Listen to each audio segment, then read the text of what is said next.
Sun Devils football had a productive spring, and the Valley's activated.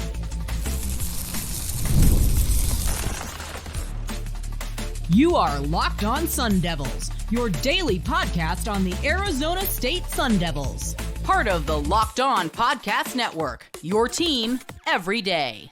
Welcome back to the Locked On Sun Devils podcast, part of the Locked On Podcast Network, your team every day. My name is Richie Bradshaw, and I will be your guide for everything Arizona State Sun Devils. Special shout out to my everydayers who are here every day, and thanks for making us your first listen of the day. Don't forget to hit like, subscribe, and turn on notifications wherever you're getting your podcast. Stay in touch with the show by following me on Twitter at RichieBrads36 and the podcast at LO_Sun Devils. Today's episode is brought to you by FanDuel. Make every moment more. Right now, new customers get $150 in bonus bets guaranteed. That's $150 win or lose. Visit FanDuel.com/lockedon to get started. Ladies and gentlemen, boys and girls, welcome back. And today we are going to be taking a look at the football program. Earlier this morning, we talked about the basketball program and Bobby Hurley just absolutely cooking. So if you missed that one, go check it out. Really fun episode talking about all of the movement, including the Jaden Quaintance signing, the 5-star. We talk about that. We talk about everyone that's coming back and how Bobby Hurley is also trying to get something going with some Hollywood producers to get a docuseries for the program. But we're going to be focusing on football on this episode. We're going to be talking about the spring ball, the vibes that were at the camp, the takeaways, and what comes next. Let's talk about the vibes first. And by vibes, I mean the actual spring game itself. Now, if you remember last year, Kenny Dillingham and the Sun Devils ended up doing their spring game on a Saturday at noon, and there was not very good attendance. And it was really frustrating for the coaching staff and the players who are trying to get the Valley activated, and they're trying to get people to buy into the program, but they didn't get the result that they were hoping for. And with the lack of attendance, it felt like there wasn't a lot of support for these players. That was not the same this time around. They decided to plan it instead of a Saturday afternoon. And for what it's worth, they also did it right after the Pat Tillman run, which probably very much played into the lack of attendance. People are tired after the run and everything. So they planned it on a Saturday in the evening. It kicked off at 6 p.m. and it was by far more successful for Arizona State. It was a pretty good show out. I don't know the number off the top of my head, but you had, I would say of the lower level, you basically had all of the east side filled up. I'd say the east side was probably about 70% filled. I feel like that's probably a good guesstimate, maybe a little bit more. So it was a good showing, and there was lots of diehard fans. There were lots of kids. There were prospects and recruits that were visiting the program as well. And on the field, the media actually had full access. We could go to either side of the field. We could go to either end zone as long as we stayed within a certain marker of the actual field itself. Like, we're not walking out to the 20-yard line kind of thing. But it was still a really cool experience for the media, for the fans. The players also seemed to have a lot of fun too, because it wasn't this like scrimmage of like, we're going to play 4 quarters, 15 minutes, blah, blah, blah. It wasn't like that at all. Instead, they had team segments where you would have those kind of drills, and they would drive up and down the field and score touchdowns and whatnot. But you had other competitions. They had tackling drills. They had special teams drills. You had punt returns, and like they had some of the offensive linemen and defensive linemen that were out there trying to field punt returns. It was really funny. They brought some of the fans off the field. They had a couple of kids and a couple of adults that were participating in stuff like the punt drills as well. And they were just having a ton of fun. They were practicing field goals and everything. It was a really fun environment. And I think that something like that is what the program itself needs to put out there. We aren't always looking for like a pure scrimmage itself, especially in spring. I don't think anyone is truly interested in watching a a scrimmage that splits the team in half, and you have offense or first team offense against first team defense and second team defense against second team offense. I don't think that's fun. But what is fun is mixing in those team segments and those scrimmage drills with a lot of other stuff. It was such a fun culmination. I remember getting there and I was talking to some of the people. This was my first experience at a spring game. And I was like, what am I looking for? And they were like, this isn't like normal. So it's something that we're all kind of experiencing. And again, to feed a fed horse here, like, it was fun. It was just so different. And you could tell that the fans appreciated it too. They were getting loud. They were getting rowdy for the big plays and everything. There was lots of oohs and ahs and shouting and cheering. And it felt like people were going there to enjoy themselves, which is the way it should be. It felt like it was one of those like, hey, don't make plans on Saturday night. We're going to take the kids and we're going to go to ASU's little spring game series. It's going to be a lot of fun. There's going to be all sorts of different stuff for the kids to enjoy. Some of the players were spending time with fans afterwards. I assume they were members of the Sun Angel Collective. I'm not 100%, but they were making time to hang out with fans and take pictures and sign autographs and all sorts of cool stuff. There was opportunities for fans to get on the field afterwards. Again, I am very, very sure it's related to the Sun Angel Collective. Don't quote me on that. I just feel like that's probably what was going on. But you had this experience that was so different and so unique from what we have seen before, from different not ownerships, that's not the word, not front offices either, just staffs, I guess. It was so cool, and it was such a fun experience. And it's one of those where it was like, it truly was a take your family and have a night out and go to dinner out on East Valley. Like, it was something that felt enjoyable for all ages, because you had the scrimmages and the actual team segments that everyone knows and loves. But then you had the fans that were getting on the field to try and field punts or kick field goals or throw footballs or anything like that. And that brings a lot of fun and a lot of investment from the fans, because it's like, hey, that's me, that I'm out there. It was really cool. It was a really good crowd attendance. The vibes were up, and it seemed like the players really responded to it too. They were having a blast on the sidelines. They're busting each other's chops, and they're talking the talk and having fun with the smack talk, having fun with running onto the field and celebrating when someone made a big play. I can tell you, when one of the linemen would field a punt successfully, everyone's screaming and yelling, and everyone's excited. The fans are excited. It got loud. It was fun. It was really unique. And this is something that I think Kenny Dillingham and the rest of the staff and the players and the program itself are going to take a look at, and they're going to be like, this was really successful and we had a really good time with this. Let's continue to press this. Let's continue to have this kind of be almost like a standard for how we want to run events like this, because it did turn into a good turnout. It was really cool to see. I can tell you that I wonder if it would have been more fun to go as a fan. Like, it was cool being media, being on the sidelines and listening to everyone talking with some of my not coworkers. I don't know, like colleagues, that's the word. It was fun, but I think it would have been as fun, if not more fun, if I took my family or if I took my nieces and nephews to go to this game and just really experience it. It was so cool. It was so unique. And I'm here to tell you guys that next time this comes around, I really encourage you guys to go and check it out. It was so much fun. And as long as Kenny Dillingham is here, I can promise you this is going to be the new standard. This is going to be the new norm for when they allow the fans to come to these events.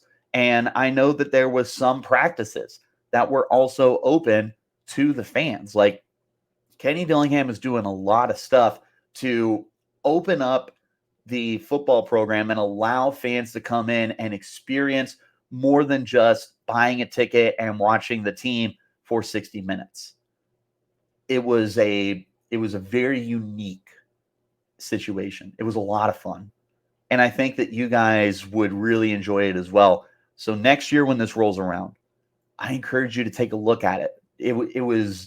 It's so unique and it's free. They didn't charge anything. You come in free with your family, with your friends, whatever, and have a good time. It was a lot of fun. And there's plenty of takeaways that we have, not just from the spring game itself, but from the practices too. I got a slew of big takeaways that I came away with, both on the offense and defensive side of the football. And we're going to talk about them in detail in just one moment here. This is the Locked On Sun Devils podcast, part of the Locked On Podcast Network, your team every day. Want to talk to you about our friends over at GameTime. GameTime is an authorized ticket marketplace of the NBA, which makes getting playoff tickets even easier and faster than before. Prices on the GameTime app will actually go down the closer it gets to tip-off, with killer last-minute deals, all-in prices, views from your seat, and their lowest price guarantee. GameTime takes the guesswork out of buying NBA tickets. You can save up to 60% off buying last-minute tickets for sports, concerts, comedy, theater, or any other events that they have. Save even more money with exclusive in-app deals on select seats ahead of the game or event. And they have zone deals where you pick the section and GameTime will choose the seats for even more savings. You can toggle the all-in pricing feature that shows the total up front, so you don't have to worry about any surprise fees at checkouts. You can see the seat itself too. Get a panoramic view of your seat in the app before you buy, so you know what to expect when you get there. The lowest price guarantee means that GameTime is going to credit you 110% of the difference if you find tickets in the same section and row for less. Their ticket coverage is going to make sure that your purchase is covered with the most flexible customer service policy in the ticketing industry. So take the guesswork out of buying NBA tickets with GameTime. Download the GameTime app, create an account, and use code LOCKEDONCollege for $20 off of your purchase. Terms apply. Again, create an account and redeem code LOCKEDONCollege for $20 off. Download GameTime today. Last minute tickets, lowest prices guaranteed. Also want to talk to you about our friends over at FanDuel. It's playoff time in the NBA and NHL. Baseball's in full swing, and FanDuel is your place to bet on every game. Right now, new customers get $150 in bonus bets guaranteed. That's $150 win or lose. Bet on everything from slap shots to home runs to slam dunks, all on an app that's safe, secure, and easy to use. What are you waiting for? Visit FanDuel.com/lockedon and make your first bet an automatic win. FanDuel, America's #1 sportsbook. If you're watching Fox Sports on your TV all day or ESPN and find that you're turning the volume down with all the shouting, make the switch to Locked On Sports Today, a free 24/7 streaming channel programmed every day to bring you the biggest stories without all the screaming. Locked On Sports Today brings you can't-miss analysis, opinions, and news, streaming 24/7 on YouTube or the free Amazon TV channels app, part of the Locked On Podcast Network, your team every day. Let's get back into our conversation now and take a look at the biggest takeaways that I had from spring ball for this team. And I have 3 on offense and 3 on defense. And we'll start with the offensive side of the football. The biggest takeaway that I have shouldn't be a surprise to anyone. This is a very thin group at quarterback right now, with Jaden Rashada opting to enter the transfer portal. Arizona State is in a bit of a pickle to figure out how they're going to navigate the situation, because you have 2 guys on scholarship with Sam Levitt and Trenton Bourget, and Navi Bruzon is a walk-on for the team. That's it. They are absolutely going to bring in a veteran quarterback. I don't know who that looks like. I don't know if it's another young kid. I don't know if it's a graduate player. They're bringing someone in. There's just no way that you cannot have another quarterback on this team right now. It's not an ideal spot. Losing Rashada obviously sucks, and it's a huge blow. But it's something that they're just going to have to deal with, navigate, and move on from. But there's questions at quarterback right now. Sam Leavitt looked good. I know that I had put on Twitter like, he's sailing a couple balls and everything, but with the benefit of hindsight, there was 25 to 30 mile an hour winds. I think any quarterback's probably going to be sailing passes. The most important thing was his framework during the actual spring sessions, and he looked good. I thought that Leavitt was a really, really poised, accurate passer. He's got the mobility to his game, so he's not stuck in the pocket. He can move around. He can extend the plays, get the off-script stuff, all sorts of good stuff. Bourget, he's still a quality quarterback option, and he's a very good veteran option in that room for the team right now. Bruzon, I think it looks good, and I'm excited to see how he continues to progress and get better now that he has a summer to continue working, summer to learn the playbook, watch some tape, get used to the new surroundings. I think that they got a really good situation there for Navi Bruzon. The biggest blow, though, not Rashada, the biggest blow that this team was dealt was Elijah Badger entering the transfer portal. Badger, of course, was on his way to being an all-time great, 1,500 yards over the last 2 seasons, 10 touchdowns, did a little bit of everything.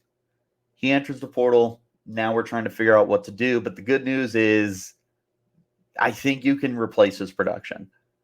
I don't know if you can replace his impact, but you can replace the production pretty easily because you've got a bunch of guys who are profiling to be the top receiver on the team. Troy O'Mary, big, strong guy, can get those 50-50 balls. Jake Smith, route running savant, soft hands, able to move the chains. Melcon Stovall, another veteran option who I feel is just your go-to dump-off guy.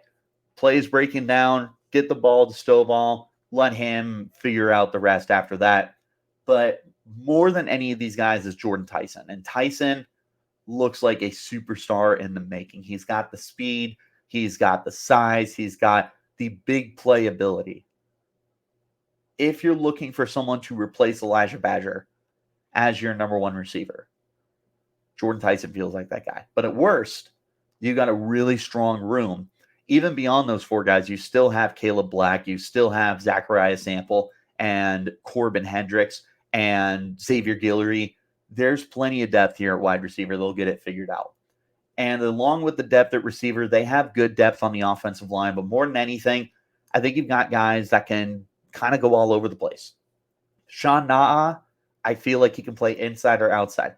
Jalen Clem does have that versatility. He played a lot of right tackle during the spring sessions. They got Emmett Boley back. They've got Ben Coleman on the inside. They got Lee Fontanu. They've got a ton of bodies here.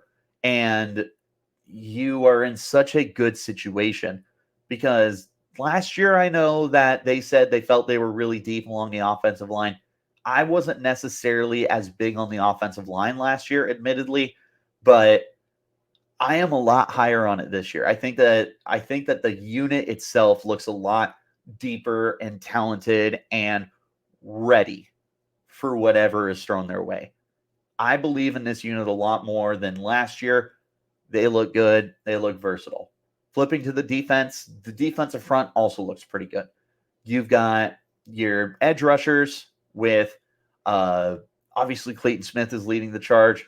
Elijah O'Neal has looked really good. Prince Dorball looks good. The interior, you still got CJ Fight. They've got Jeff Clark.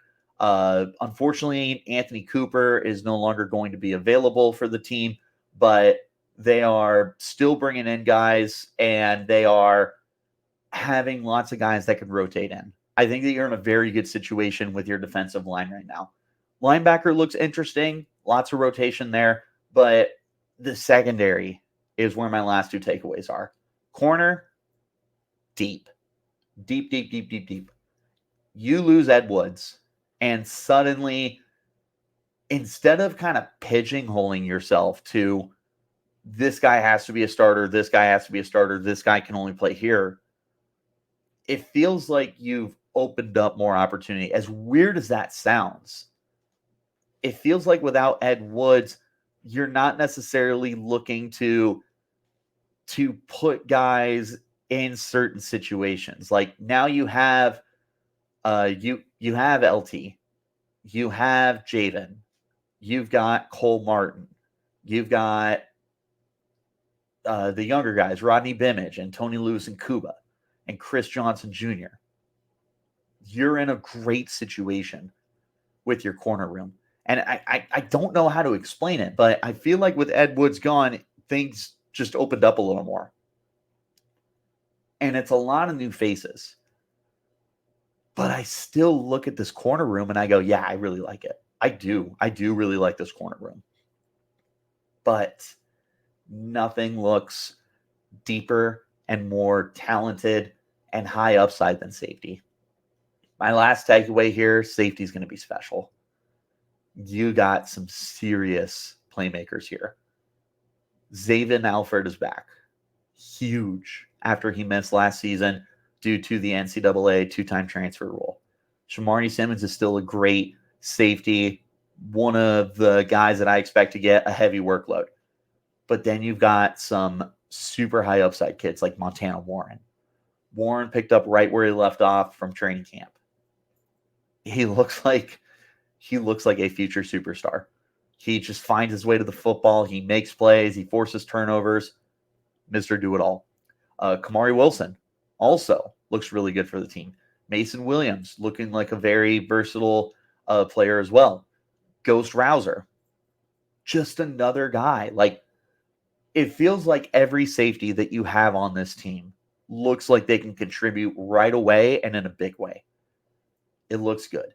This just flat out looks like a team that is so far ahead of where they were last year and even further than they were 2 years ago. I've said I think this is a team that ends up going bowling this year. I feel pretty confident about that. But before we can get to that, we have to take a look at what comes next. And there's going to be changes that we need to take care of right now. We're going to go over those in just a moment. This is the Locked On Sun Devils podcast, part of the Locked On Podcast Network, your team every day. Game off. We got to pause right here and talk about Monopoly Go. I know what you're saying. Flag on the play. You already talked about that. But there is just so much more good stuff in this game that we got to talk about.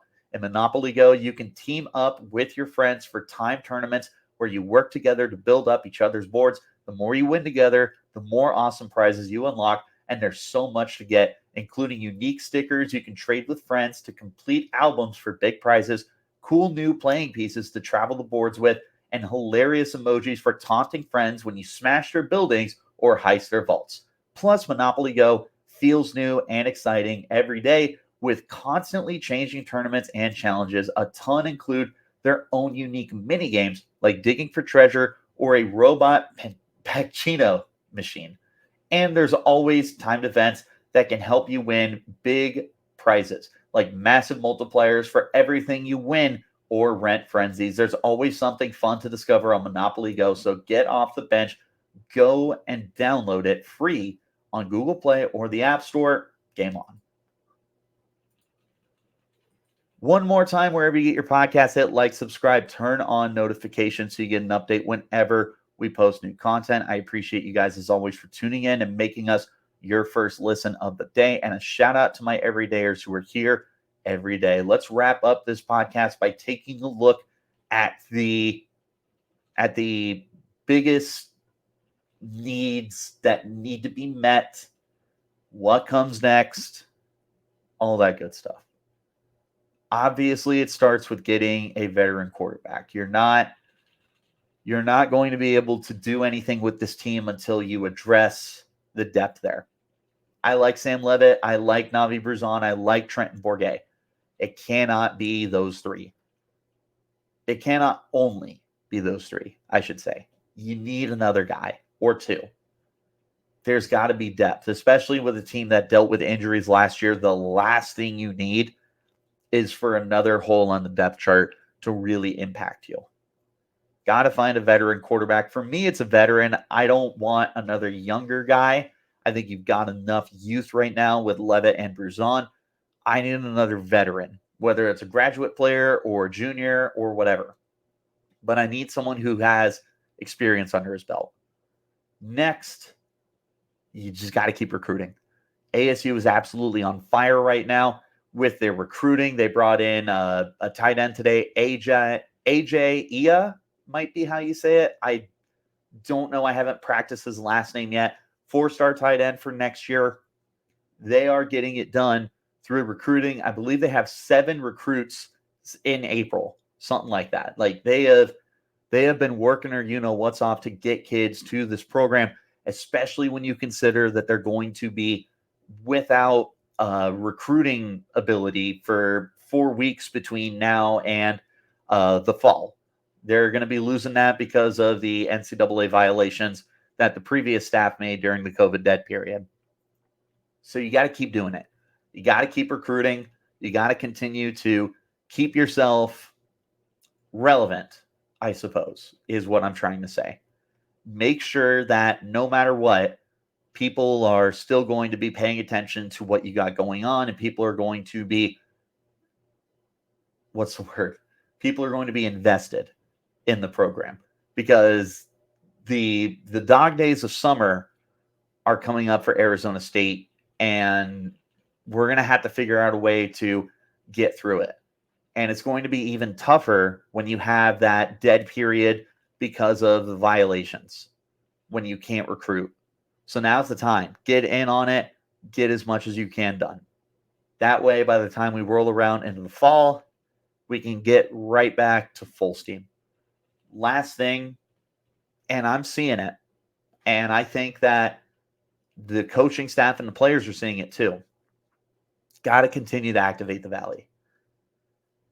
This was such a good showing in spring, and I really hope that it's a sign of things to come. It was a great showing by the fans. They've gotten a ton of support.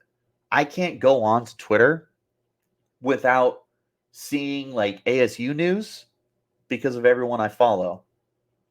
But the reason I bring that up is because all the comments underneath, it's just support. It's repeated support from the same people. It's other people that are getting involved. It's you guys leaving comments on my YouTube videos that let me know, hey, we are paying attention. We are invested. We want to activate the Valley. I know the NIL is starting to pick up steam too. Kenny Dillingham acknowledged that at the beginning of spring. Hey, we are way ahead of where we were, but there's work to be done. We still got to continue to activate this Valley. We still got to help recruit the in-state kids, make them feel like they're going to be hometown heroes. We got to be able to make it to where everybody is bought into this program, and everybody, whether you're West Side or East Side, you want that support for your program. You want these guys to feel the love, because when they feel the love, they're going to play better. They're going to feel like they have more to play for, not just for themselves, but for the fans and for everybody around them, because they invest, and then NIL opens up, and then recruiting gets better. Everything comes together, but it starts with activating the Valley. Everything is going to be coming back to the fan support, and we're doing a great job. We are so far ahead of where we were last year, where we were 2 years ago. We are on the cusp of getting to that elite level. I don't think we're that far off. So keep doing it. I'm going to keep bringing attention to it. I'm going to keep pestering you guys to stay in touch with my show, to stay in touch with other people's shows, to stay in touch with people that are putting out the recruiting and everything. Make the recruits feel like they're at home. Hit up the current players. Let them know, hey, ex-player, we love you. You're my favorite player, blah, blah, blah. Show the support. It's going a long ways. And I don't know if people realize how big of an impact they are having on this program right now, because they are. And the team knows it. The team is noticing it. So keep doing it. Keep doing what you're doing. We're doing great things right now. But that's everything that I think I need to see and everything that needs to happen over the next 2 to 3 months. What are you guys looking forward to seeing? What do you guys want to see from this team? Is there anyone you want to see added during the offseason? Is there anyone you want to see talked about more? Let me know in the comments. Hit me up on Twitter at RichieBrats36 or the podcast at LO_Sun Devils. Wherever you're getting your shows, though, hit like, subscribe, turn on notifications wherever you're getting your podcast. I appreciate you guys for tuning in and making us your first listen of the day. And a shout out to my everydayers who are here every day. We got plenty of content coming up for you guys. We are going to be, over the next 2 days, breaking down the biggest standouts from the offensive side of the football tomorrow, the defensive side of the football on Thursday. And I've got some surprises that I'm cooking up behind the scenes for you guys. I'll let you know all the good stuff as it comes in. I'll see you then. Till next time, you keep it locked right here on Locked On.